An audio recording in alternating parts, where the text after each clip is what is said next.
வணக்கம். எல்லாரும் எப்படி இருக்கீங்க? எலெக்ஷனுக்கு இன்னும் கொஞ்ச நாள் தான் இருக்கு. நான் தமிழ்நாடு முழுக்க பிரச்சாரம் பண்ணிட்டு இருந்தாலும் இந்த வீடியோ மூலமா சில விஷயங்களை உங்க எல்லார்கிட்டையும் பேசணும்னு தோணுச்சு. என் மனசுல படுறத ஓப்பனா நான் இப்ப பேச போறேன். இந்த எலெக்ஷன் திமுகவுக்கும் ஆளுங்கட்சிக்கும் இடையில நடக்கிற போட்டி இல்லைங்க. இது தமிழ் மக்களுக்கும் பாசிச சக்திகளுக்கும் இடையில நடக்கிற யுத்தம். தமிழ்நாட்டில் நோட்டாவை விட கம்மியான ஓட்டு வாங்குற ஒரு கட்சி இன்னைக்கு ஆளுங்கட்சியை மிரட்டியே தமிழ்நாட்டோட உரிமைகளை மொத்தமா பறிச்சுக்கிட்டு இருக்கு. நம்ம இளைஞர்களுக்கு கிடைக்க வேண்டிய அரசாங்க வேலையை வட மாநிலத்திலிருந்து வர்றவங்களுக்கு தூக்கி கொடுக்கறாங்க. நீட் மாதிரி எக்ஸாம் கொண்டு வந்து நம்ம பிள்ளைகளை படிக்க விடாம பண்றாங்க. நம்ம விவசாயிகளுடைய நிலத்தை புடுங்கி அவங்க வாழ்வாதாரத்தை கெடுக்கிறாங்க. எதிர்த்து போராடுற மக்களை அடிச்சு விரட்டுறாங்க. நாம என்ன சாப்பிடணும், நாம என்ன மொழி பேசணும், நம்ம யாரை கல்யாணம் பண்ணணும், நம்ம குழந்தை என்ன படிக்கணுங்கிற வரைக்கும் அவங்க முடிவு பண்ணணும்னு நினைக்கிறாங்க. இதையெல்லாம் தட்டி கேட்க வேண்டியவங்க அவங்க காலில் விழுந்து கிடக்குறாங்க. இதை இப்படியே விட்டா இன்னும் கொஞ்ச நாள்ல நம்ம வளங்கள், நம்ம மொழி, நம்ம சுயமரியாதை, நம்ம சமூக நீதி, நம்ம அடையாளங்கள் எல்லாம் செதிஞ்சு போயிடும். இதை தடுக்கணும்னா நாம அவங்களை எதிர்த்து நிக்கணும், அவங்க கொட்டத்தை அடக்கணும்.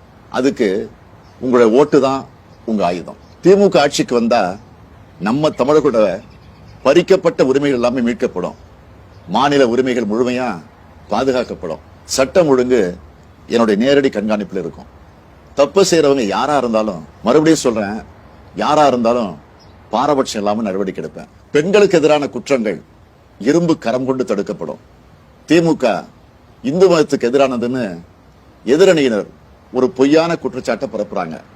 அதனால நான் தெளிவா சொல்லிடுறேன், திமுக ஆட்சியில எல்லா மத மக்களும் பாரபட்சம் இல்லாம சமமா நடத்தப்படுவாங்க. அவங்களோட மத நம்பிக்கைகள் மதிக்கப்படும். சமூக நீதி, சமத்துவம் பாதுகாக்கப்படும். லஞ்சம், ஊழல் இல்லாத நேர்மையான ஆட்சி தான் என்னுடைய முதன்மையான நோக்கம். எல்லா துறையும் என்னுடைய நேரடி கண்காணிப்பில் இருக்கும். தமிழ் மக்களுக்கு எதிரான திட்டங்கள் எதுவா இருந்தாலும் தடை செய்யப்படும். என்னுடைய சுயநலத்துக்காக நான் யார் காலையும் விட மாட்டேன். என்னுடைய சுயநலத்துக்காக நான் எந்த சூழ்நிலையிலும் தமிழ் மக்களுடைய உரிமைகளை விட்டுக் கொடுக்க மாட்டேன். உங்களுக்கு ஒரு பிரச்சனைன்னா உங்கள ஒருத்தனை எப்பவும் களத்துல வந்து நிற்பேன். இதெல்லாம் என்னுடைய மனப்பூர்வமான உறுதிமொழிகள். இந்த உறுதிமொழியை நான் என்னோட உசுரா நினைச்சு கடைபிடிப்பேன். இதை நான் மீறினா நீங்க என்னை நேரடியா கேள்வி கேட்கலாம். தமிழ்நாட்டோட விடியலுக்கு என்னோடு துணை நில்லுங்க. நன்றி. வாக்களிப்பேர் உதயசூரியன்.